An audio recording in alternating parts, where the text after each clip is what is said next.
Jair Bolsonaro volta a negar interferência do governo federal na elaboração das provas do Enem e afirma que questões de ideologia ainda foram aplicadas neste domingo. Olha, se ele tivesse essa capacidade, eu não teria nenhuma questão de ideologia nessa Enem, agora que teve ainda. Você é obrigado a aproveitar banco de dados de anos anteriores, você é obrigado a aproveitar isso aí. Agora, dá para mudar? Já está mudando. Você não vira mais a linguagem de tal tipo de gente, com tal perfil. Não existe isso aí.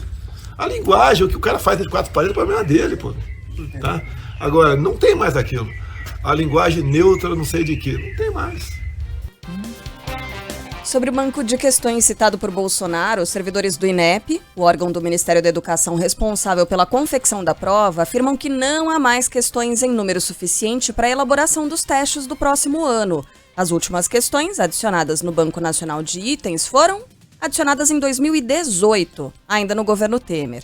A falta de atualização, por exemplo, fez com que nenhuma questão abordando o coronavírus fosse cobrada na prova desse... Ah, vocês estão brincando que não teve nada de coronavírus no Enem. Não, mas calma que as provas de biologia são agora, no fim de semana, né? Então não dá pra gente afirmar que não teve. Tá bom.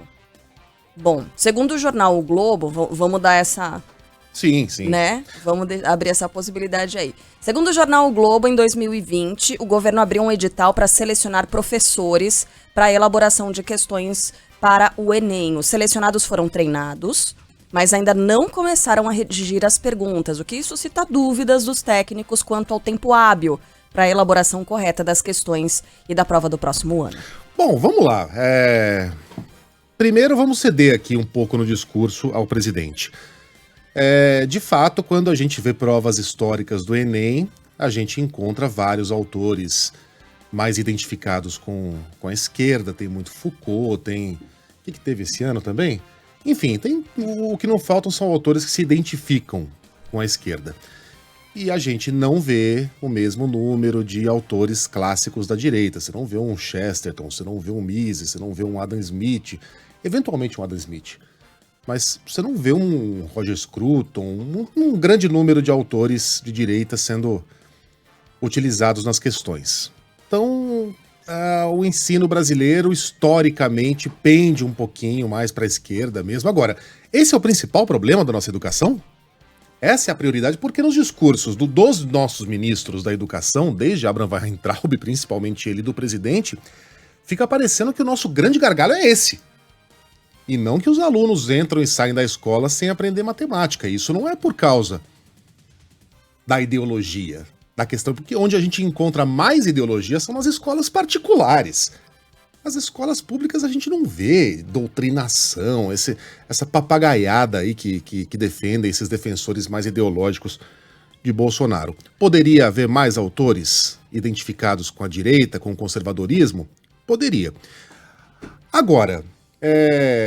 não dá pra chamar isso de uma questão ideológica. Aquela questão, por exemplo, Sheila, em que usaram a música do Zé Ramalho, o Admirável Gado Novo. Dá pra chamar aquilo de uma questão ideológica? Claro, a escolha daquela música provavelmente foi uma alfinetada de algum professor, porque os defensores mais aguerridos do presidente costumam ser chamados pejorativamente de gado. Mas aquilo é uma prova uma questão de interpretação de texto. Ninguém está dizendo ali, ninguém está entrando na questão política. Nas provas que citam, por exemplo, a linguagem dos trans, da população trans do Brasil, estava ali também uma interpretação de texto. Ninguém estava perguntando para o aluno se aquilo era bacana ou se era ruim. Não havia juízo de valor. A pergunta no Enem desse ano é: você entendeu o que o Zé Ramalho quis dizer com esse trecho? Passividade política. Interpretação de texto. E é uma letra que é atemporal, né? Ela poderia tanto atravessar ela é de todos 1979, Exatamente. Ninguém sabia quem era Bolsonaro. Atravessaria todos os governos, né? Falando da situação do brasileiro. Isso, né? Vida de Gado é tocada em tudo quanto é governo, em tudo quanto é ocasião, usada sim para fins políticos, mas não exclusivamente contra esse governo. Então, pode haver um problema não de doutrinação, mas um desequilíbrio ideológico no ensino brasileiro? Pode não. Mas esse está longe de ser o nosso principal problema.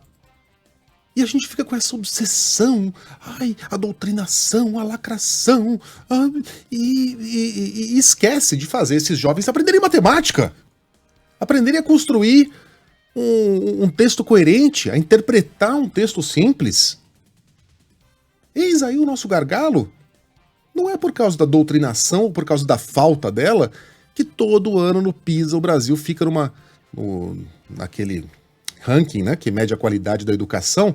O Brasil cada vez mais cai e outros países que investiram lá atrás na educação básica, principalmente, coisa que a gente não faz e esse governo também não fez, nada,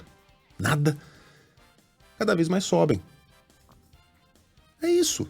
É mirar no alvo certo. E o alvo certo não é a questão ideológica, apesar do que dizem esses estridentes bolsonaristas e o próprio presidente na internet e nas entrevistas.